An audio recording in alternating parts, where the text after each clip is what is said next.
The Lord's Day. Thank you.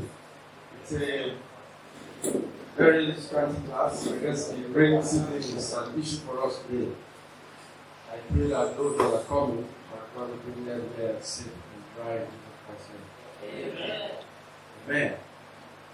We are continuing in our series under the theme of the qualified church leader. Qualified church leader.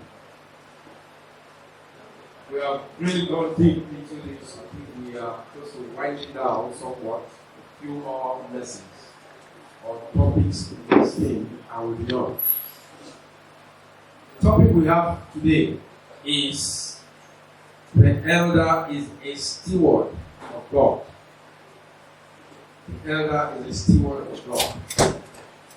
I know that you remember that we are taking this series as we prepare ourselves to expand the leadership base.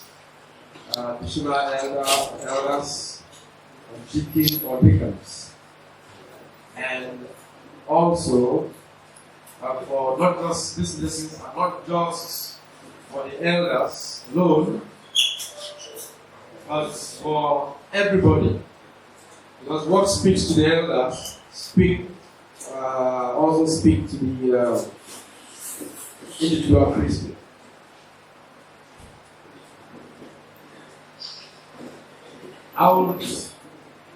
We have some objectives. What do we hope to achieve? What do we hope to gain by the end of this discussion?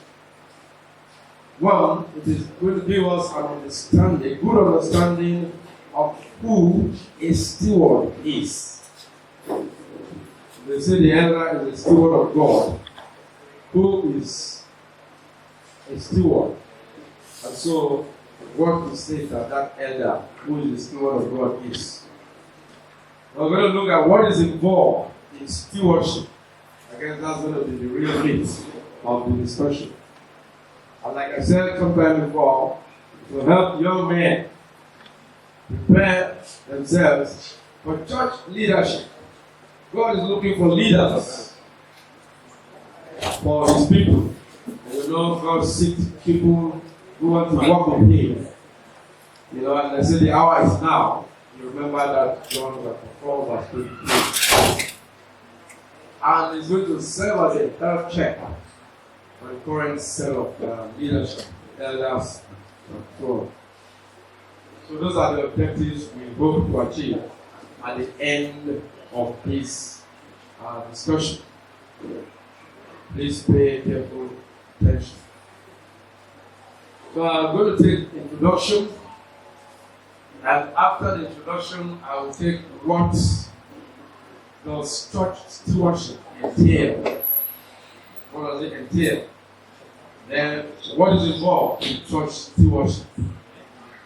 And then talk about rewards. After that, we'll round up and we'll take these questions, concerns as we will talk. Our text is taken from the book of Titus, Titus chapter 1, verse 7.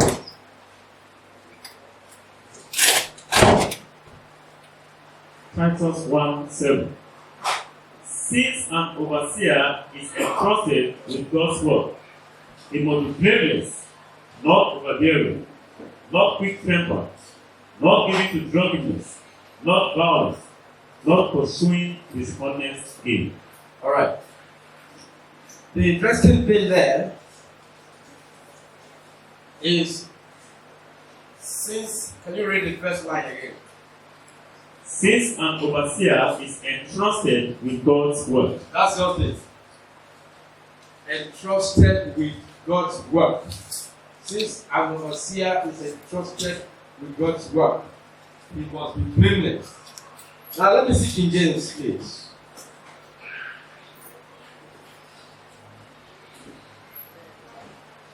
For a bishop is the same as elder, must be blameless as the steward of God. So that addresses directly the topic. And someone who is entrusted with God's work according to the NIV. But this is a bishop, as the steward of God, must be blameless. That's another way we can read it. So necessarily you can infer that a bishop is the steward of God. Alright?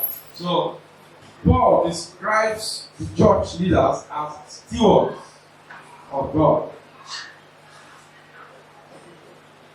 Stewards of God. Now let's address that a little bit. The dictionary defines a steward to be one who is entrusted, and that's what you saw in the NIV. Entrusted with God's work. But well, a steward in the ordinary sense is somebody who is entrusted with the management of goods which are not his own. Which are not his own. In this case, God's work, elder, entrusted with management of the throne of God. That's what it is. That's steward. Now, in the first place, like I said, this topic addresses elders and everybody. Why so? Let's look at Psalm 24 verse 1. It tells us that the earth is the Lord's. When you say the earth is the Lord's, it means everything in the earth. The earth is the Lord's, and everything in it, the world, and all who live in it. So everybody, everything in the world belongs to who? To God. So, if everything belongs to God, whatever we are doing with everything, it means we are all what? Stewards for God, not just the elders. I hope it's making sense. Hello? It's making sense to you? Yes. So, everybody is a steward.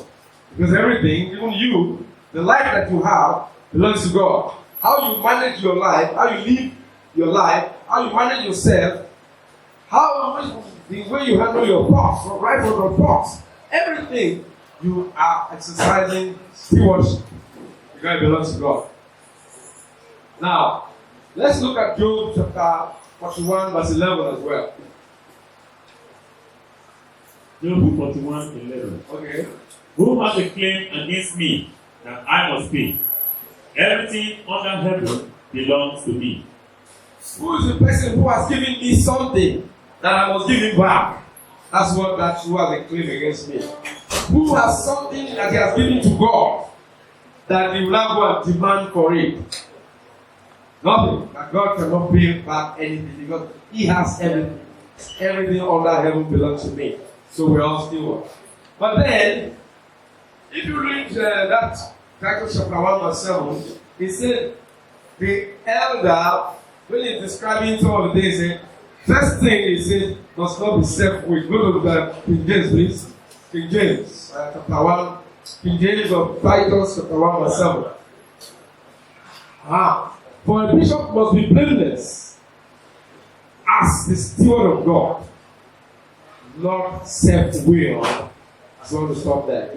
Not self-willed. You know? Sometimes you have looked at this under some different definitions and all that and descriptions.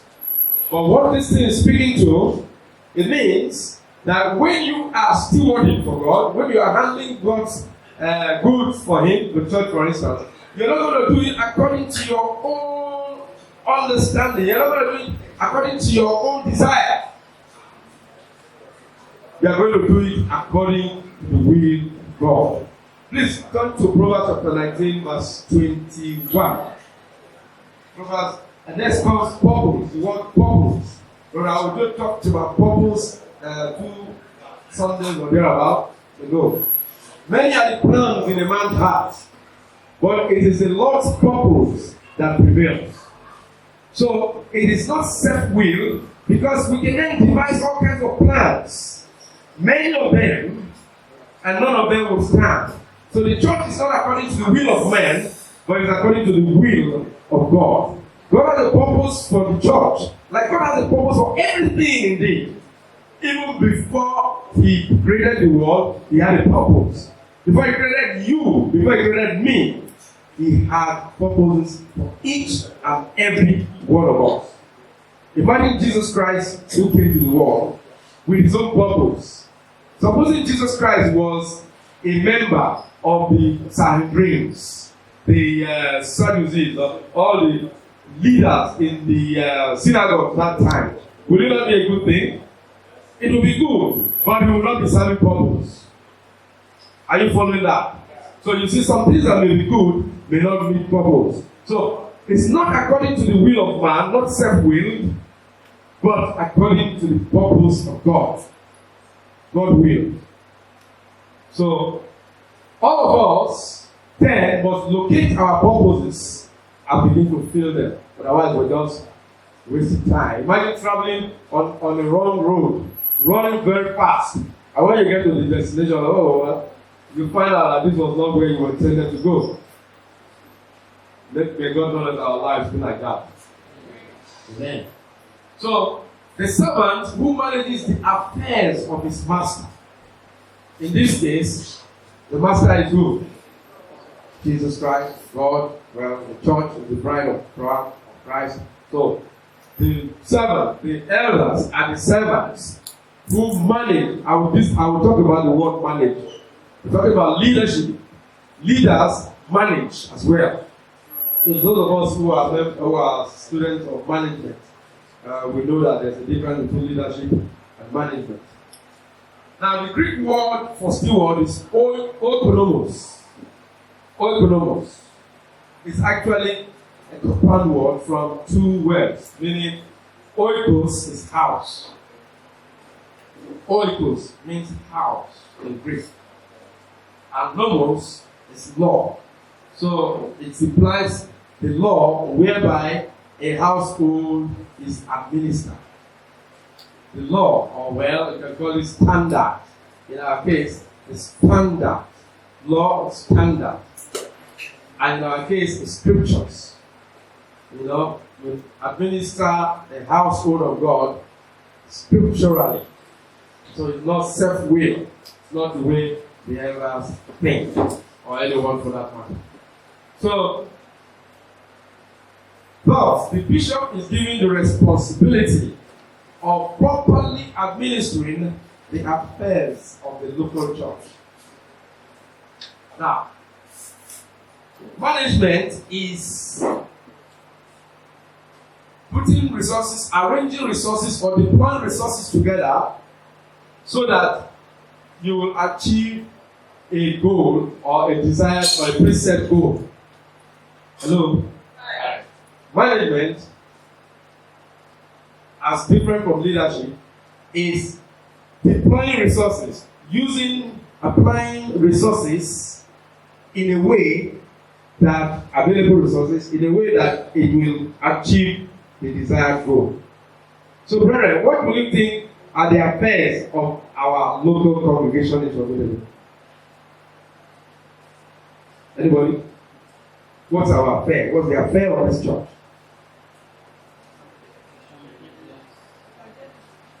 Okay, evangelism. Yeah, okay, one of our affairs. Okay. Yeah, affairs. Evangelism. Okay, but what do we hope to achieve? What's our aim? What's our goal? What will we get to say, what will success look like? That's the point. That's the word. What will success for Sangotedo church be like? Growth. All right. Ultimately, heaven, great. Yes, but growth will lead to heaven. Evangelism will lead to growth. So those are the affairs. You get the sense. You get the sense, brethren. So those are the affairs of the local congregation. So we're talking about souls, saved souls, redeemed souls who have been added to the church, such as should be saved. So we're in the process of being saved, but we'll be fully saved when we make it at the last day. Correct? So don't behave like I'm already baptized, I'm saved, nothing can happen to me again. I can behave anyhow I like. No, that's one of the affairs that the elders have to address and carry on. Which is, so the souls are like goods for Jesus Christ. Are you getting that? So other things are like, what else would you think is good for us, in the church?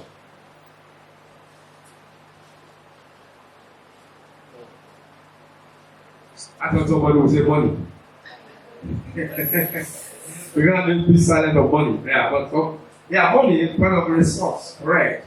So the souls, the money, the talents, the gifts which the Spirit has given individuals. So we're looking for somebody to teach us some.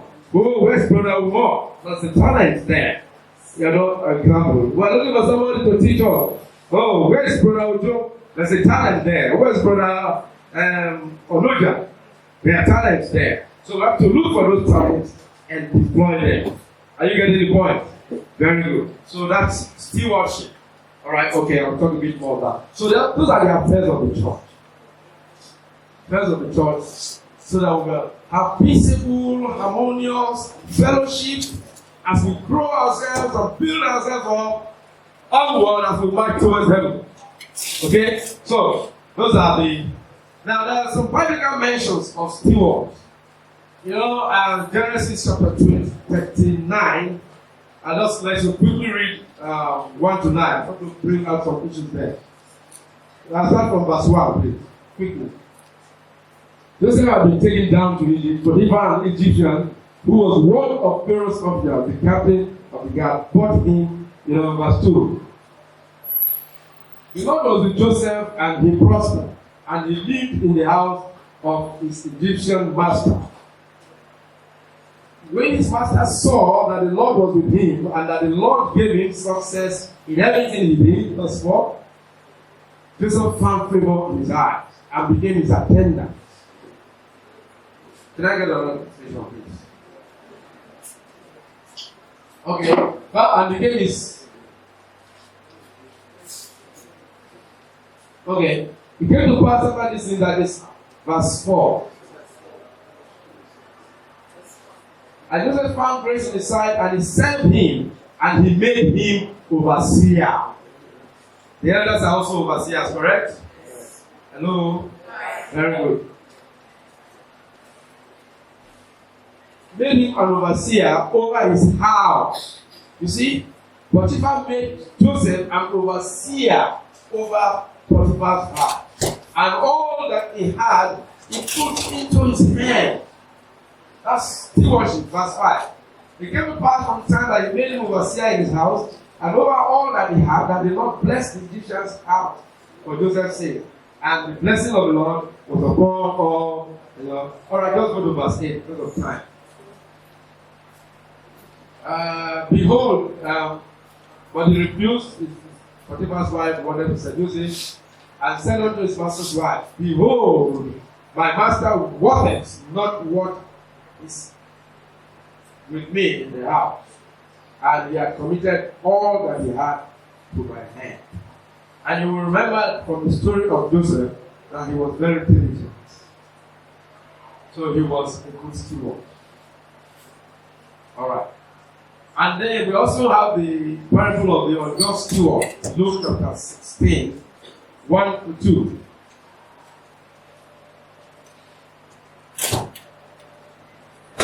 There was a certain rich man, and he said unto his disciples, there was a certain rich man which had a steward, and the same was accused unto him that he had wasted his goods. That's true. He called him and said unto him, How is it that I hear of this of thee? Give an account of thy stewardship. Alright, so we know that story. So because of time, let us make progress.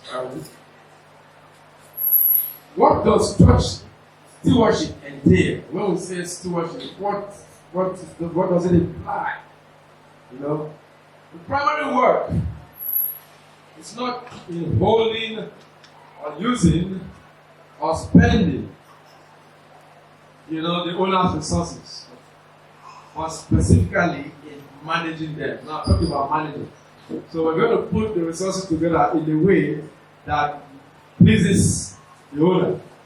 This is God, or Jesus Christ, or His church. Well, not just being in charge as a boss or who controls. Or in the church, there's no control. Everybody has to be self-controlled. That is You know, it's not like Nobody might have a solution. Yeah, And because of his own peculiar circumstance, the way it came up. Okay, for instance, we had a brother was in the church, in the meeting place, worshiping, and fire burned his house. The church doesn't necessarily provide accommodation, as we have agreed, but we couldn't just turn our back on that kind of brother. He was here worshiping, fire burned his house. It will be very out of place to say, well, you know, we don't provide accommodation, you know, that's good such as ever. So it's complex decisions. But you've got to take everything on its merits. And in many cases, from my experience, some people may not like the decisions that they take. But in any case, as well, I think not everybody likes the decisions that God makes. Not because about Jesus Christ. Okay, but the important thing is to try and work together to produce a peaceful and prosperous church. Now, I said the stewardship abilities of elders are responsible for the different states of different churches. Different spiritual states, different conditions, different growth levels of different churches. What do I mean by this? It's just like a company. You know, you have different companies maybe in the same line of business. Maybe let's take petroleum marketing. Different companies have their own different petrol stations. Not so. And you drive into the petrol station. So those of us who drive cars to buy petrol have certain preferences for certain petrol stations. Not so. For instance, I think maybe the one down the road there, they will trust their meter, the petrol station looks neat and all that. So the management of that organization have certain abilities that they're using to apply the trade that make them then either make profit. Because when you see some people making profit, that's when you see some people making losses. Is that correct? Yes. So the abilities of the elders, just like the abilities of the managers or the CEOs in those places, are responsible for the states of the different churches, whether they are successful or distinct in their own particular way. Because we are all using the same Bible, same scriptures, led by the same Holy Spirit, you know, the same redeemed people who are struggling with the same enemies: the flesh, the world, and the devil. Same, but we see different situations. For instance, if we allow gossip to thrive here, it will tear us up in no time. But if we catch gossip and nip it in the bud, then everybody shies away from gossip. Especially if we deal with the gossip, the gossips. And so that's how it goes. Alright, so what is involved in that? I've just talked about the what stewardship entails. Okay? So what is involved in church stewardship?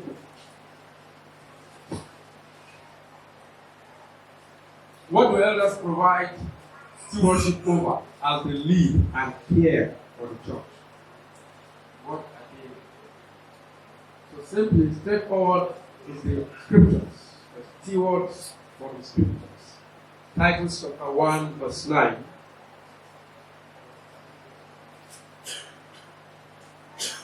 He must have a strong belief in the trustworthy message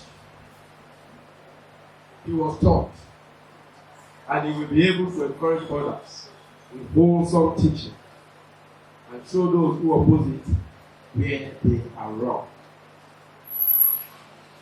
So the elder is going to be steward for the scriptures. Not only elder, as we say, but every Christian is going to be a steward for the Christian, for the scriptures. Why? Because as we read there, he has strong belief. He has strong belief. The scripture is trustworthy. It has a trustworthy message. And he has been taught. So we must be taught. When I started with the Church of Christ, 1988, it was like I was reading the Bible anew. People who had read the Bible over many times were before I tried to talk. Because everything was looking like a new thing to me. The things you will have overlooked, I liked it. So you have to have it taught. Foundation is very important, brethren. And I thank God that the people that I met when I just got baptized in a better congregation, they were very good. They may not be very vast, they were not academically very hard, but they were quite good. They studied the Bible, they taught the Bible. I remember one brother, a motor shop, he taught me the seed of woman. I'll never forget. So it's important to be well taught. Good teaching will help your belief. And your belief will, and the way the messages come together, you will see that they are indeed trustworthy. And so with that message, you will then be able to encourage. So if I see somebody who is among us, who has an issue, I can encourage you. I can encourage you. And indeed, thank God that I can encourage. Because when you bring your problems, I'll go to the Bible and I say, hey, Isaiah chapter 26 verse 3 tells me, He will keep in perfect peace he whose heart is stayed on God continually. You see that? That's scripture for you. Now, if you have a problem, you'll be thinking of a problem and you'll be disturbed by the problem. You'll be worried by the problem. Not so? Hello? Is it so? Yes. With all experience, you will be there. So, but as far as you keep your mind on that problem, you probably may not sleep at night. But you see, you don't improve the problem by dwelling on it. So, why don't you just switch your thoughts? And that's within you to do. You have the capability to do that. Because you can't think two thoughts at the same time. Nobody can think two things at the same time. You only think one thing at a time. So you choose your thoughts carefully. If you choose to worry about the problem, you will not have peace.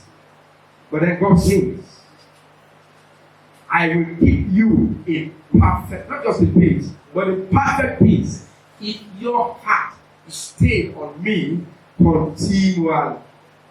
So, will that encourage any problem? I think so. Alright, so we're encouraged according to the scriptures here.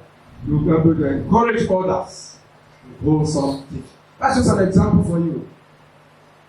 Someone says, oh, my child is, my child is not eating me for 3 days now. Okay, so have you taken him to see a doctor? Yes. And give me a drink. He said, you've done all you should do. Let's keep praying. And God, makes everything to work together for your good, including your child's sickness. Would that encourage the person? Yes. God wants to bring something out of that sickness. So when your child is healed, you will be full of thanksgiving. Just an example. All right. So another thing is so the scripture, there's going to be stewards for the scripture. Also the message of the gospel. Well, we know how unfortunately the people they mean well sometimes, but they are sincerely wrong. No matter how well they mean. If you go and then preach the gospel as the denominations do, and then talk about the sinner's prayer as your prayer for salvation, sorry. So, the elders, indeed all of us, owe it to God and to Jesus Christ to steward the church, to make sure that the right message is taught, so that when we all go out there, we preach the sound message, the gospel, and bring the saved souls. So that's one of the things the stewardship involves. All biblical truths. John chapter 16, Jesus Christ was going to leave. And he was telling his, John 16, verse 1.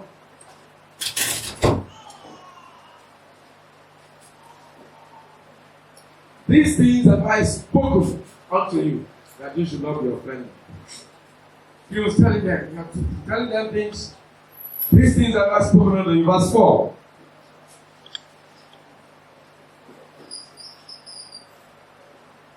But these things have I told you, that when the time shall come, you may remember that I told you of them.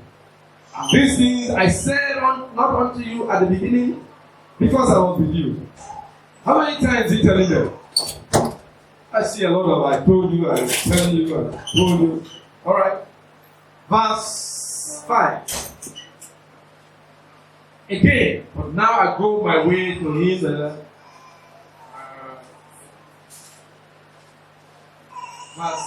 6.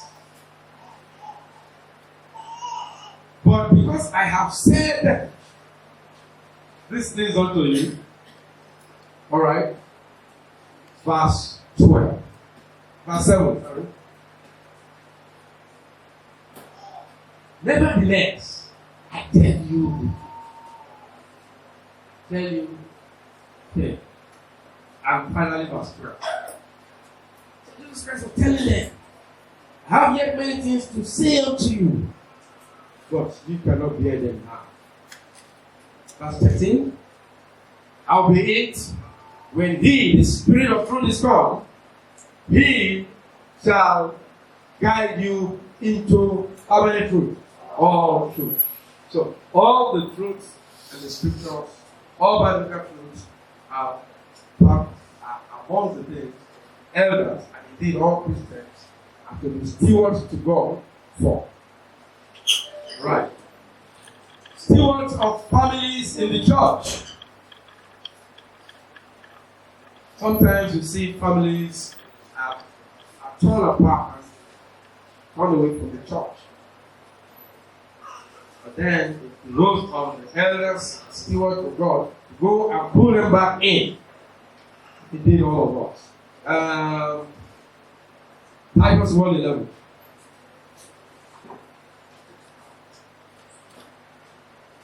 They must be silent because they are turning whole families away from the truth by their false comes to teaching and all that. And in many cases, teaching false doctrines that cause the division of the church. Okay? Stewards of individual sins. Hebrews 13:17. Hebrews 13:17. Obey them that have rule over you, and submit yourself, for they watch for your soul, as they that must give account, that they may do it with joy and not with grief, for that is unprofitable for you. Alright. Now, if it was in the world where we can bear rule, where the elders can bear rule with authority, with authoritarians, if you don't comply, it may frustrate them. But in the church, because we don't bear rule or compel you to do what to do, when you do not comply, it brings grief. That's the difference. Because the man out there says, what? Don't need to do this. I'm going to deal with him. You frustrated him. But in the church, if you do not submit yourself, not necessarily to be controlled, but I'm going to describe a little bit what that submission is. It is, in fact, you know that we are all supposed to submit one to another. Not so? Yes. Very good. But you see, the problem we have is that because of this very fact, the devil can work in the hearts of people to misbehave. And when you get to that stage, what do? You just pray to God for one another and just let them be. Pray that one day they will come to their senses and know that no, we are not in the ground to play. Alright. Let's look at 1 Corinthians chapter 16.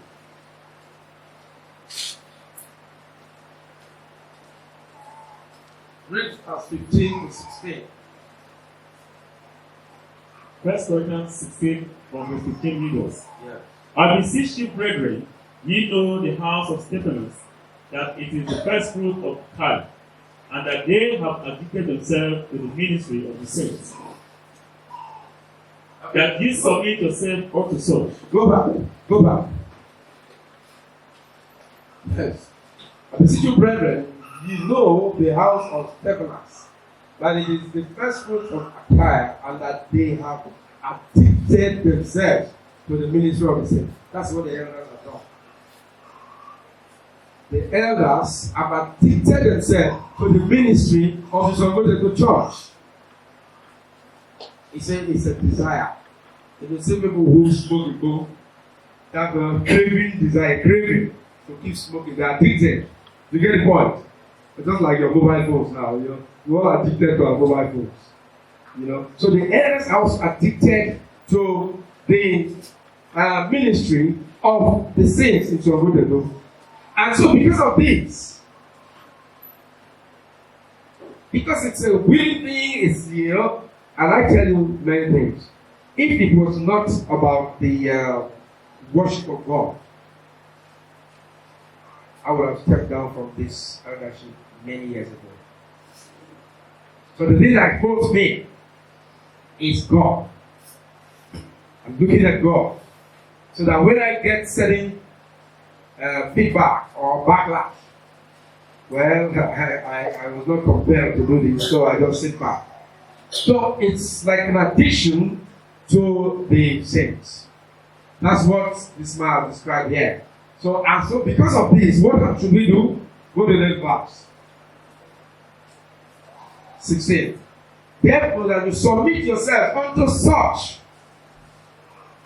Maybe if you were paying salaries, you say, oh, they are earning their pay, so what the heck? Alright. And to everyone that helps, because we all have to build together. We all are laboring. So it pays us to submit such people. Go back to that Hebrews 13:17. I have something to say there. Hebrews 13. Now, obey them that have the rule over you, and submit yourselves, for they watch for your souls. They watch for your souls. As they that must give account that they do it with joy and not with grief. I address grief. Now, brethren, the elder stewardship in watching for your soul, make sure that you are not giving wrong doctrine, for instance.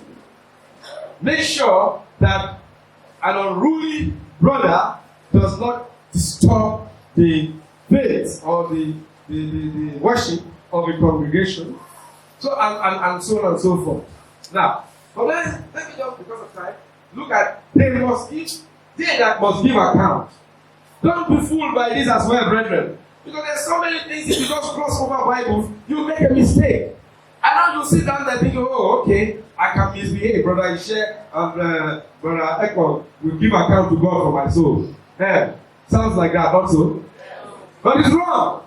Everybody will do what? Give account for who? His own self. Is it Bible confused? No. Don't be fooled. Don't say, no, my soul is in Brother Ishe's hand. If he doesn't, if anything happens to me, is this? No. Even the Bible says, every idle word that you speak, you will give account how much for your soul. So, what will I give account for now? I will give account for making sure that the proper word is taught, the truth. And I will give account by the examples that I give, that I live by. That's my own account. For my own soul. So, it's an account for your souls, because in a way you are looking at, what would the elder do? Will he come late to church? Okay, if he comes late to church, I can take liberty and come late to church. Or what will the elder do? Will he come for Bible study in the evening? Or if he doesn't come, the elder doesn't come, who am I to come? So that's it. Just paper on this plan. Alright, and then judicious use of talents and spiritual gifts. So we have to identify who's got stuff, who's got gifts. I've mentioned teaching, Brother Ojo, Brother Moja You know, I mentioned singing, brother. If you tell me to lead song, that I will not do very well at it. I'm learning to sing. You can't bring me a learner to come and teach song. I'll be wasting the time. And that's why we say sometimes when we give a program and a roster, please keep to it. So that people don't just stand up and give an ad hoc message. Well, if that's what God wants to happen that day, so be it. But take this thing seriously. Be good stewards. So, rewards of proper stewardship. Perspective. Proper stewardship will tend to help people have perspective. What do I mean by that? In the strong and in the common days of the activities of living, you tend to get carried away with normal run of life, routine. But then the elder must step back and say, oh, is this putting us on course? Are we achieving what God should want for this congregation, for the souls that are here? So it helps you to stay the course. So you don't veer off and drift into social gatherings, you know, and then just come here and entertain ourselves and stuff like that. Or give us messages we want to hear, even if they're not what we ought to hear. Okay? And then it will promote growth for individual and congregation.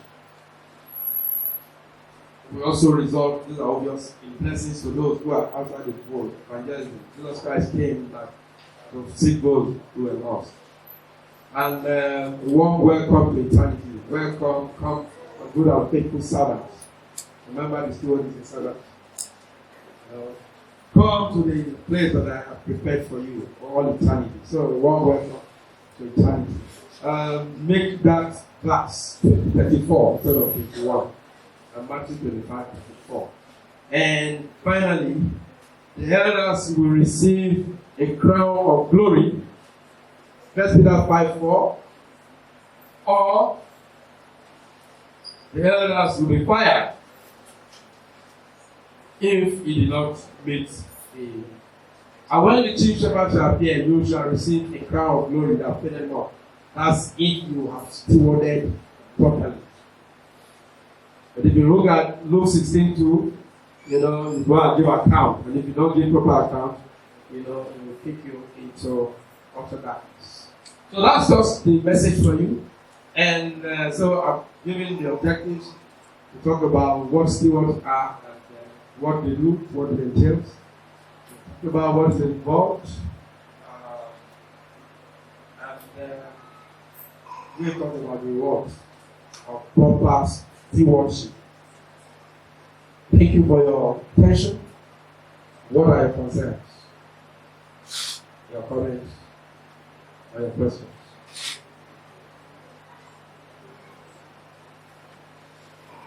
Anybody have a question? Comment? Or a concern?